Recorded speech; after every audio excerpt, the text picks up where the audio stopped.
కృష్ణ గారికి ఏ హీరోకి లేనటువంటి ఒక ప్రత్యేకమైనటువంటి ఇమేజ్ ఉంది. ఏమిటా ఇమేజ్? పేరుకి ముందు హీరో పదాన్ని చేర్చి పిలవడం ఒక్క కృష్ణ గారికే చెల్లింది. ప్రేక్షకులే కాదు, పాత్రికేయులు, అటు పరిశ్రమలోని వారు కూడా ఆయన్ని హీరో కృష్ణ అనే సంబోధిస్తారు. ఇలాంటి ప్రత్యేకమైన ఇమేజ్ కలిగి ఉండడం నిజంగా ఒక గొప్ప విషయం. మరి అలాంటి ఇమేజ్ కలిగి ఉన్నటువంటి హీరో ఒక్కసారిగా క్యారెక్టర్ రోల్స్ వేయాలంటే చాలా ఆలోచించాలి కదా. శోభన్ బాబు, కృష్ణరాజు నటించినంత సులభంగా కృష్ణ క్యారెక్టర్ రోల్స్ వేయలేకపోయారు. అయితే ఆబ్లిగేషన్ మీద మాత్రం ఒక సినిమా చేయాల్సి వచ్చింది. ఏమిటో ఆ సినిమా ఊహించండి. ఎస్, యువర్ రైట్, అదే వారసుడు. ఏఎన్ఆర్తో కలిసి కొన్ని సినిమాలలో నటించిన కృష్ణకు ఆ ఏఎన్ఆర్ నటవారసుడైనటువంటి నాగార్జునతో నటించినటువంటి మొదటి సినిమా ఈ వారసుడు. ఫూల్ ఔర్ కాంటే అనే హిందీ సినిమాకి ఈ వారసుడు రీమేక్. అయితే ఆ సినిమాకి ఒరిజినల్ సీన్ అనే చిత్రం మాతృక. అందులో చార్ల్టన్ హాస్టన్ పోషించిన పాత్రని కృష్ణ చేశారు. ఇక కథా విషయానికి వస్తే, తండ్రికి కొడుకంటే ప్రాణం. ఆ కొడుకు కోసం పరితపించిపోయేటటువంటి గాడ్ ఫాదర్ పాత్ర కృష్ణ గారిది. అందుకే ఆ క్యారెక్టర్ కృష్ణ గారికి నచ్చింది, అందుకే అంగీకరించారు. ఇక తను అభిమానించే హీరో కృష్ణ గారితో కలిసి నటించడానికి నాగార్జున కూడా ఎంతో ఉత్సాహం చూపించాడు. ఈ కలయికకు శ్రీకారం చుట్టింది ఎవరు? మురళీమోహన్, నటుడు మురళీమోహన్ గారు. ఇక దర్శకుడు ఈవీవి సత్యనారాయణ గారు. ఈవీవి సత్యనారాయణ గారు సినిమాని ఎంతో ఆసక్తికరంగా నడిపించారు.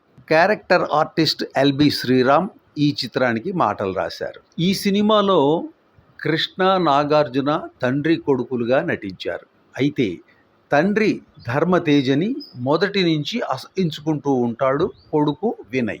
నా ఆశల్ని, ఆనందాన్ని గొంతు పిసికిన రాక్షసుడు, డబ్బు కోసం వాడు అంటే తన తండ్రి ఎంత నీచానికైనా దిగజారుతాడు అని అంటూ తండ్రి మీద ఆగ్రహం వ్యక్తం చేసే పాత్ర నాగార్జునది.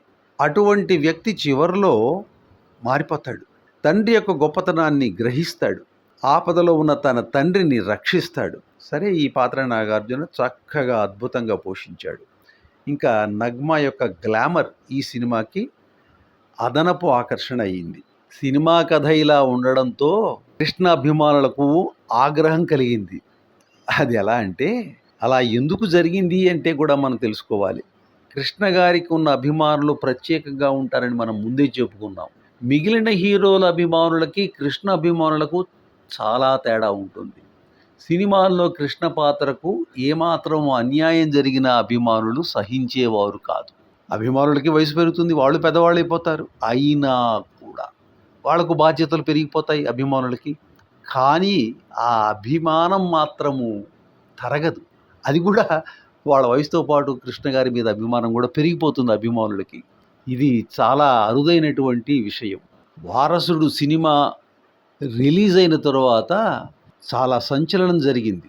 ఏంటంటే, అది నాగార్జున గారి అభిమానులకు ఎంతో సంతోషం కలిగించింది. కానీ సినిమాలో కృష్ణ గారి పాత్ర పట్ల, దానికి ఉన్న పరిధిని పట్ల అభిమానులు మాత్రం అసంతృప్తిని వ్యక్తం చేశారు. అసంతృప్తినే కాదు, ఆగ్రహాన్ని కూడా వ్యక్తం చేశారు. తమ అభిమాన కథానాయకుడిని అప్రతిష్ట పాలు చేసేటటువంటి దృశ్యాలను వెంటనే తొలగించాలని, వారం రోజుల్లో కృష్ణ పాత్రకు ఒక పాట జత చేయాలని సినిమా విడుదలైన మొదటి రోజే కృష్ణ గారి అభిమానులు ధర్నా చేశారు. ఇలా ఎవరికైనా జరిగిందా అండి? జరుగుతుందా? అది కృష్ణ గారి పట్ల అభిమానులకు ఉండే అభిమానము, గౌరవం, ప్రేమ.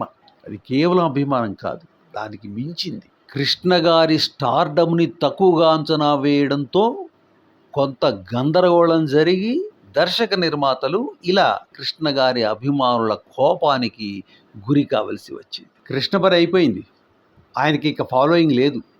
అని అనుకుంటున్నటువంటి చాలామంది సినీ ప్రముఖులను ఈ పరిణామాలు ఆశ్చర్యపరిచాయి. ఆశ్చర్యపరచవా మరి? చివరికి అభిమానుల ఆగ్రహానికి తల వంచి పతాక సన్నివేశాలను రీషూట్ చేసి సినిమాకి జత చేయడం జరిగింది. అది కృష్ణ గారి పట్ల అభిమానులకు కేవలం అభిమానమే కాదు, ప్రేమ, గౌరవము ఉన్నాయి అని చెప్పడానికి ఇది ఒక గొప్ప తార్కాణం. సరే, ఇక ఈ సినిమాలో నటించినటువంటి ఇతర నటీనటులను తెలుసుకుందాం.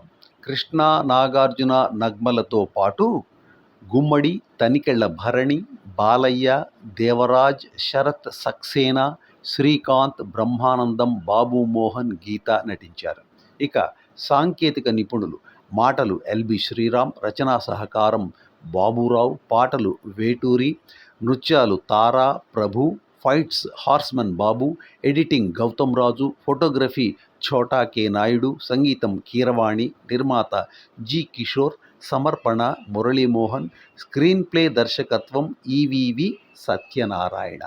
ఇక వారసుడు సినిమా విడుదల మే 5వ తారీఖు 1993. ఇక ఈ సినిమాలో పాటలు బాగా ఆకట్టుకున్నాయి. పాపా హలో హలో అనేటటువంటి పాట, తరువాత ధిమ్తనక అనేటటువంటి పాట, తర్వాత సిలకలాగా అనే పాట, ఇంకా చమ్ చమ్ చమ్ అనే పాట, తర్వాత డేంజర్ యమ డేంజర్ అనేటటువంటి పాట, అన్ని పాటలు కూడా చక్కగా ఆకట్టుకున్నాయి. ఇది వారసుడు సినిమాకి సంబంధించిన విశేషాలు. మరొక సినిమాతో మళ్ళీ సినిమా చిత్రాలలో కలుసుకుందాం. అంతవరకు సెలవు. అందరికీ నమస్కారం.